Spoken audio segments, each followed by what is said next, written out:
আসসালামু আলাইকুম, শুভ সকাল। কেমন আছেন? আশা রাখছি অনেক ভালো আছেন। আমিও আপনাদের দয়ায় ভালো আছি। সকাল সকাল ঘুম থেকে উঠে আগে নাস্তাটা তৈরি করে নাস্তা খেয়ে তারপর দিনের কাজকর্ম শুরু করতে যাচ্ছি। তো ডিম ভেজে নিয়েছি, তারপর পরোটাটা ভেজে নিয়েছি। আসলে আমি রুটি পরোটা কিছুই তেমন বানাইতে পারি না। তো যাই হোক, যতটুকুই পেরেছি আমি অনেকগুলো পরোটা বানিয়ে ফ্রোজেন করে রেখেছি।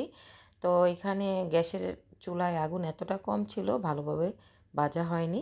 তারপর হলো রুটি খেয়ে আমি গ্রিন টিটা তৈরি করে নিলাম। গ্রিন টিটা খেয়ে তারপর হলো বাজার এনেছে, সেইটাও শেয়ার করব। কি কি এত কিছু করে আমি টাইম মতো কীভাবে করেছি সেই ভিডিওটাই করছি। আশা রাখছি ভালো লাগবে।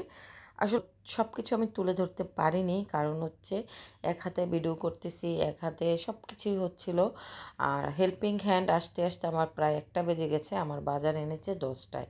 এর মধ্যে যদি আমি কাটাকুটি না করি বিকেল 5টা বেজে যাবে। এমনি শীতের দিন, খুব দ্রুত দিন চলে যায়। তারপর আমি সব কিছু মাছগুলোকে আগে একটু খুলে রেখে দিয়েছি ফ্যান ছেড়ে। তারপর আমি সবজিগুলোকে বের করে তো সব কিছু কেটে কুটে পরিষ্কার করে ধুয়ে রেখেছি। লাউ কাটলাম, তারপরে মাছ যা যা রান্না করব হলুদ মরিচ দিয়ে মাখিয়ে রাখছি। তারপর এখানে শাকটা ভালোভাবে বেছে নিয়েছি। এখন আমি শাকটাকে ভালোভাবে ধুয়ে তারপর হচ্ছে এটাকে আমি কুচি কুচি করব।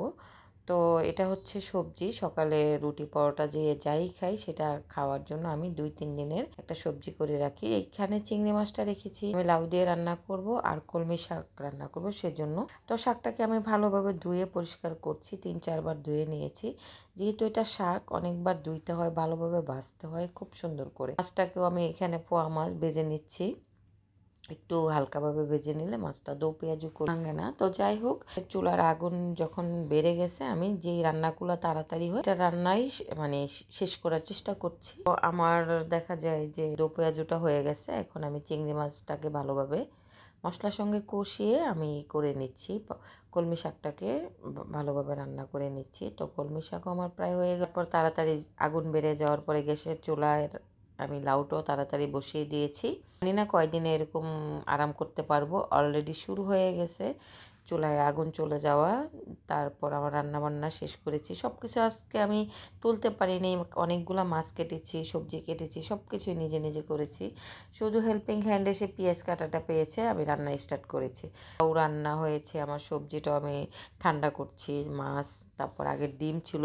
তারপর রান্নাঘর পরিষ্কার করে ক্লিন করে আমি আজকে 2টা বেজে গেছে, খুব দ্রুত করেছি। তো আজকের কাজকর্ম রান্নাবান্না কেমন লাগলো কমেন্ট করে জানাবেন। সব কিছু করতে পারিনি, এই ভিডিও অল্প একটু শেয়ার করেছি আপনাদের সঙ্গে। তো পরবর্তীতে আরেকটা সুন্দর ভিডিও নিয়ে হাজির হব। সে তো ভালো থাকবেন।